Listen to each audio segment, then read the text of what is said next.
Hello, good morning to all of my dear students. I am Vinay Kumar Sahu, Assistant Professor Mechanical Engineering Department, BIT दुर्ग। तो आज unit 4 का last part मैं complete करना चाहूँगा। Unit 4 आपका आज complete हो जाएगा। ठीक है, तो इसमें देखते हैं topic number 4, basic geometry modifying tools, fillet, chamfer, scale, stretch. ये जो मैंने 4 पार्ट में इसको लिखा हुआ है, फिलेट, चैम्फर, स्केल, स्ट्रेच। इसके अलावा और भी मॉडिफाइंग टूल्स हैं, बट एज अ सिलेबस आपके में यही शो होता है करके मैंने इसको एज अ सिलेबस के पैटर्न वाइज ही इसको यहाँ पर लिखा हुआ है। तो देखते हैं फिलेट क्या होता है।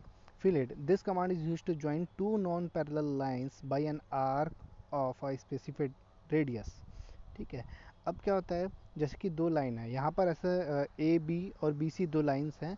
ये दोनों पैरेलल है क्या? नहीं पैरेलल है, ये दोनों परपेंडिकुलर है। तो ऐसा नहीं कि परपेंडिकुलर में बनेगा, नॉन पैरेलल लाइन यदि थोड़ा इंक्लाइंड होता तो उसमें भी ये हो जाता। तो ये जो परपेंडिकुलर लाइन है, तो इन दोनों पे जो शार्प कॉर्नर होते हैं, इन शार्प कॉर्नर को थोड़ा सा वो स्मूथ करता है। तो यहाँ पर जो स्मूथ बनेगा वो एक आर्क के फॉर्म पे बनेगा। आर्क के रेडियस की वैल्यू हमको देनी होती है। तो यहाँ पर जो रेडियस, ये जो आर्क बनता है, ये दोनों लाइन से एक तरफ से टेंजेंट होता है। वही लाइन लिखा हुआ है, the arc is joining two lines in such a way that they become tangent to the arc. तो कमांड क्या होता है इसका? कमांड फिलेट या एफ भी आप टाइप करेंगे तो भी वो कंसिडर कर लेगा। स्पेसिफाई रेडियस, जो आर्क आप ड्रॉ करने वाले हैं उसका रेडियस कितना होगा वो बताएगा। तो रेडियस 10। सेलेक्ट फर्स्ट ऑब्जेक्ट, यहाँ पर फर्स्ट ऑब्जेक्ट मेरा ए बी है। Select second object, second object मेरा जो है वो बी सी है।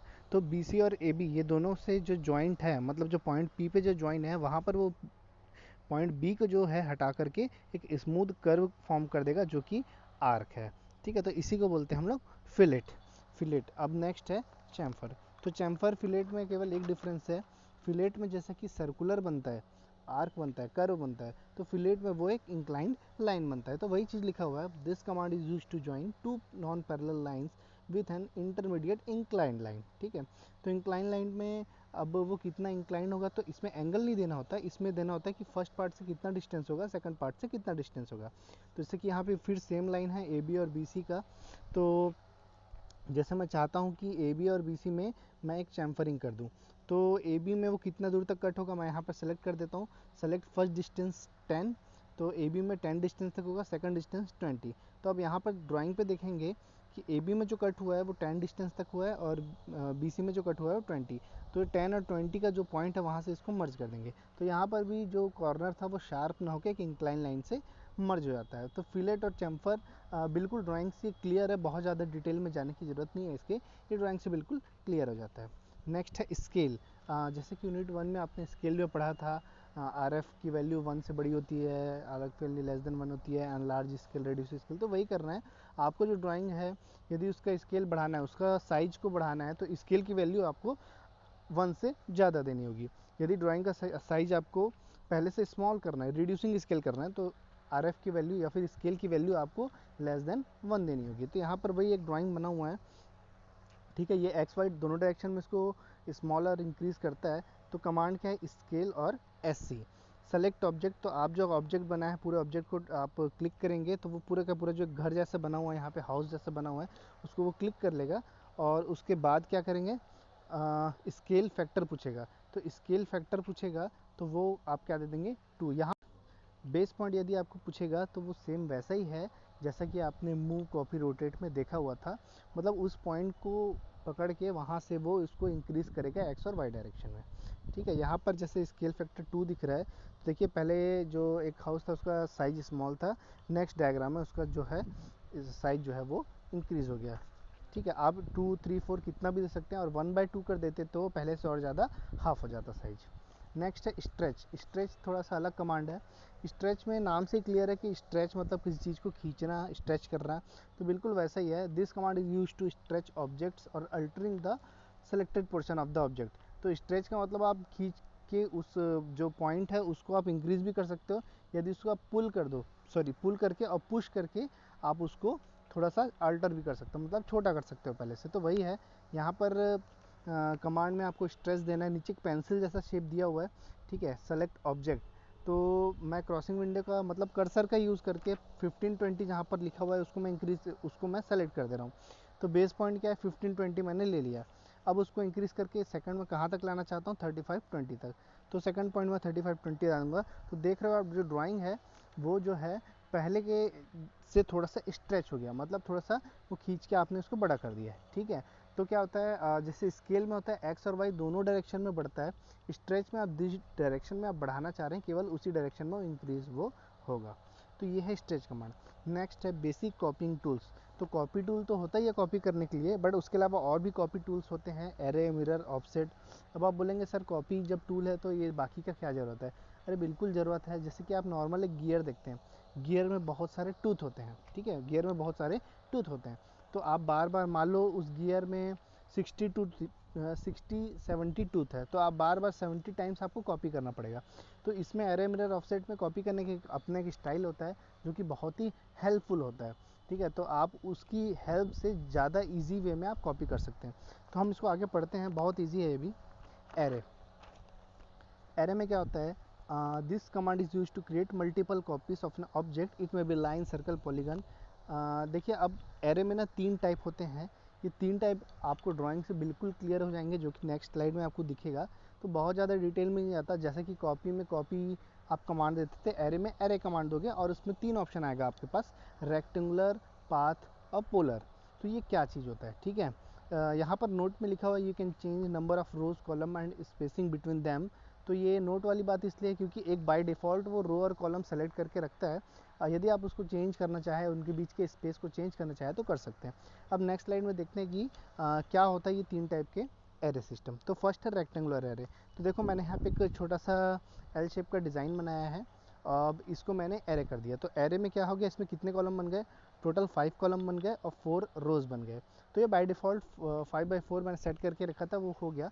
यदि आप इसमें और भी ज़्यादा इंक्रीज़ करना चाहें, 6, 7 जो भी करना चाहे वो इंक्रीज़ कर सकते हैं, रिड्यूस करना चाहे तो रिड्यूस भी कर सकते हैं। अब जो 2 एल शेप का जो शेप बना हुआ है, ऑब्जेक्ट बना हुआ, उनके बीच का जो डिस्टेंस है, उनको यदि आप कम ज़्यादा करना चाहें, स्पेस को कम ज़्यादा करना चाहें, तो वो भी आप इसमें कर सकते हैं। और यही चीज़ नोट पे आपका लिखा हुआ था। तो रेक्टेंगुलर एरे में क्या होता है, वो रेक्टेंगुलर फॉर्म में, मतलब एक्स और वाई एक्सिस में बढ़ता चला जाता है, एक रेक्टेंगल जैसे फॉर्म में वो बढ़ता चला जाता है।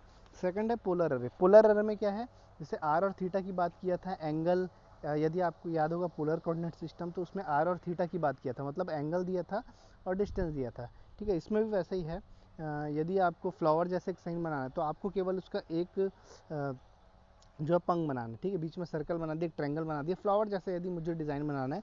उसके बाद इसमें जब आप पोलर करेंगे 360 डिग्री, तो ऑटोमेटिकली वो 360 डिग्री में उसको मल्टीपल कॉपीज़ कर देगा, ठीक है। आप चाहे तो 270 डिग्री भी कर सकते हैं, जो भी हैं, और इन दोनों के बीच कितना स्पेस होगा और कितने नंबर ऑफ ट्रायंगल होंगे, ये सारा आप डिसाइड कर सकते हैं। बट हाँ, एग्ज़ाम में आएंगे तो बहुत ज़्यादा डिटेल में नहीं आना, यदि आप ड्राइंग बना देते हो तो चेक करने वाला को इतना समझ में आ जाएगा कि आप पोलर एरे क्या होता है आपको समझ में आ रहा है। तो ये होगा आपका पोलर एरे में। थर्ड है पाथ एरे।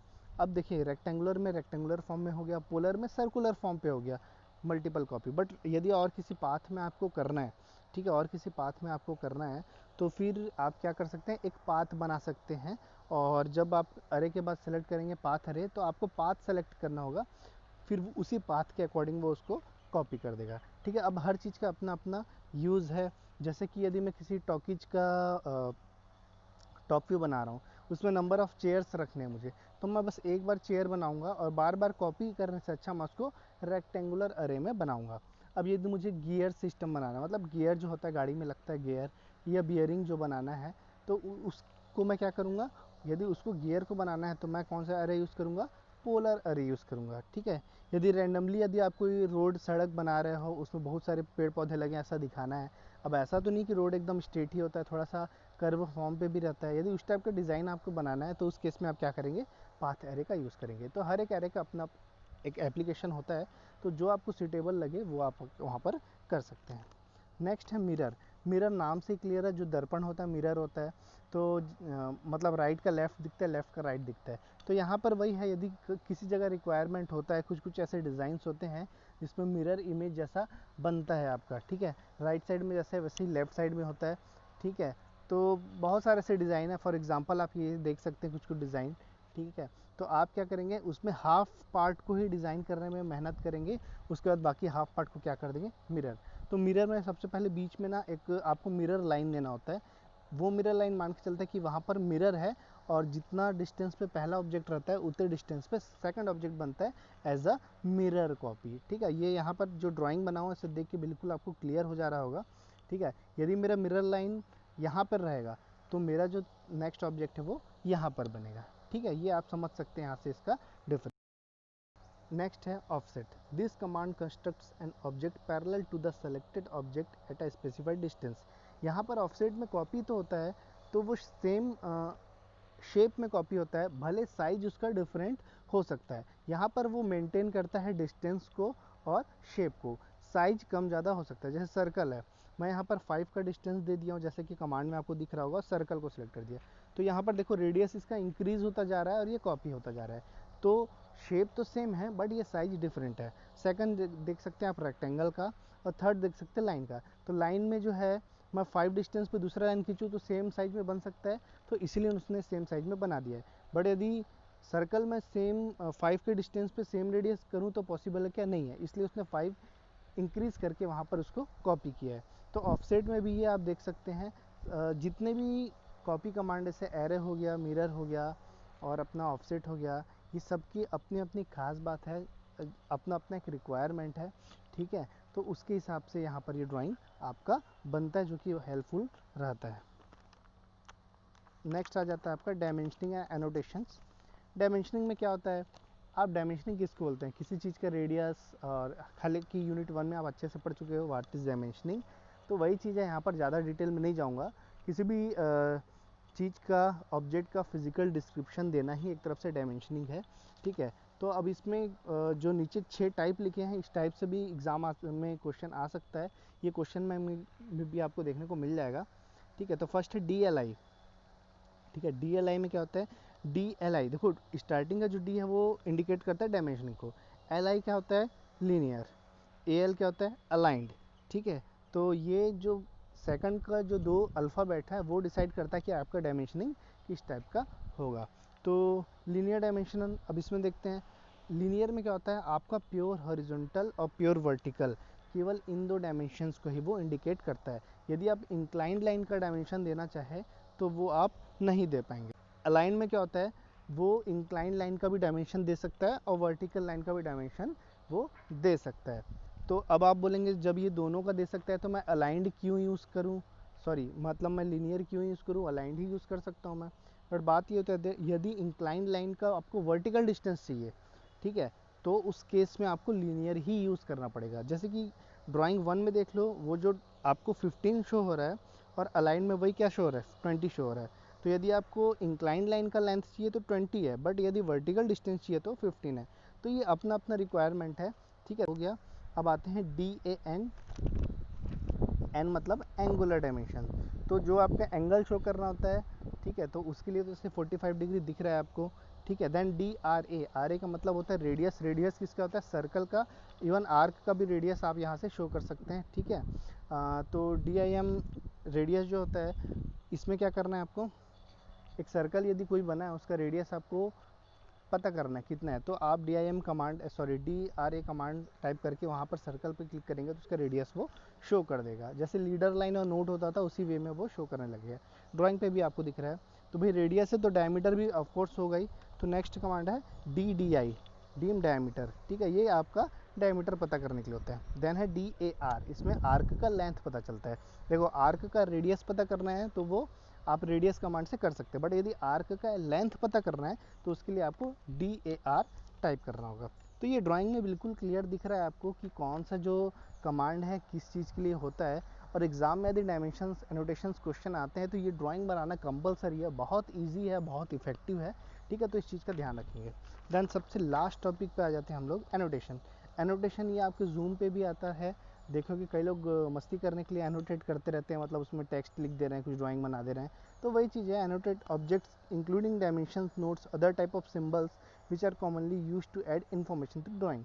मतलब ड्राइंग में इन्फॉर्मेशन देना है किसी भी टाइप का तो वो एनोटेशन के कैटेगरी में आ जाता है। ये क्या क्या हो सकते हैं? टेक्स्ट हो सकता है, डायमेंशंस हो सकता है, लीडर्स हो सकते हैं, हैशेस हो सकते हैं। हैशेस यदि आपको याद होगा यूनिट 1 में हमने पढ़ा था, कहीं पर भी कटिंग लाइन या कटिंग पार्ट को दिखाने के लिए हैशिंग लाइन्स हम लोग यूज़ करते हैं। ठीक है, हैशेस। ब्लॉक, ब्लॉक भी आपको पता है, आपको बताया था मैं block. Arrow head, arrow head भी बहुत अच्छे से जानते हो, ये होता है एरो हेड। ठीक है, तो ये जो यूनिट 4 था यहाँ पर आपका कंप्लीट होता है। बहुत ज़्यादा टफ नहीं है। यूनिट 5 ये बहुत इजी है, बिल्कुल कमांड्स के ज़्यादा डिटेल में नहीं जाना है, क्योंकि थ्योरी में हमको बहुत ज़्यादा डिटेल में कमांडिंग नहीं कर रहे हैं, आपको केवल ड्राइंग और उसका थ्योरी लिख के एक्सप्लेन करना है। ठीक है, तो इतना ही आज के लिए। Thank you.